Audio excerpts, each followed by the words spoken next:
Hi, my name is Tanner, and this is my presentation on the economy of Pakistan. Specifically, we're going to be talking about how Pakistan's economy lines up against those of some of its neighbors. First, let's take a look at some of the details of Pakistan's economy. It's important to know that the dominant industry in Pakistan is cotton. Cotton is the nation's #1 export, followed by rice, oil, and fish.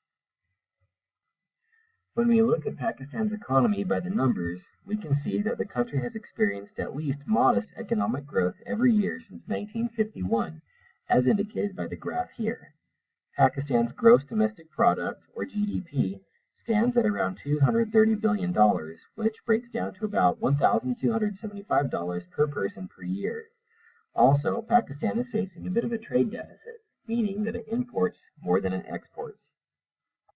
The economy of India is much larger than that of Pakistan, producing a GDP of more than $1.8 trillion in 2013. However, this is to be expected as India is a much more populous country than Pakistan. When we look at India's GDP per capita, we can see that the average citizen is not much wealthier than their Pakistani counterpart. India's exports are quite balanced between many different products, as displayed by the pie chart here. However, it faces the third largest trade deficit in the world, trailing only the United States and the United Kingdom. Iran has what one would call a single product economy that revolves around oil. The nation produces over 2.5 million barrels of oil per day, which make up more than 80% of its exports. The nation's economy is about 50% larger than Pakistan's, and the GDP per capita is much higher than either Pakistan or India's. Iran boasts the world's 11th largest trade surplus, meaning that it exports more than it imports. However, economic growth has been relatively stagnant during recent years due to economic sanctions that have been imposed in response to Iran's concerning nuclear program. How do these three economies compare?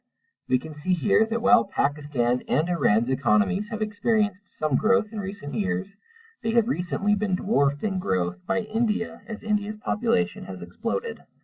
On the Gapminder chart on the right, we can see that India and Pakistan are very closely related in terms of health of their people as expressed in life expectancy, and in terms of wealth as described by GDP per capita. Iran seems to be a bit healthier and wealthier, although how wealth is actually distributed in these countries can be questionable at times. What do we see when we consider Pakistan's economy with the United States? The U.S. economy is so much larger in terms of GDP that in order to fit them both into one graph, the graph has to be so large that you can't even tell Pakistan's economy has been growing. The U.S. GDP stood at $16.8 trillion in 2013, making it about 7 times larger than the economies of Pakistan, Iran, and India combined. Thanks for watching my presentation. I hope you enjoyed it.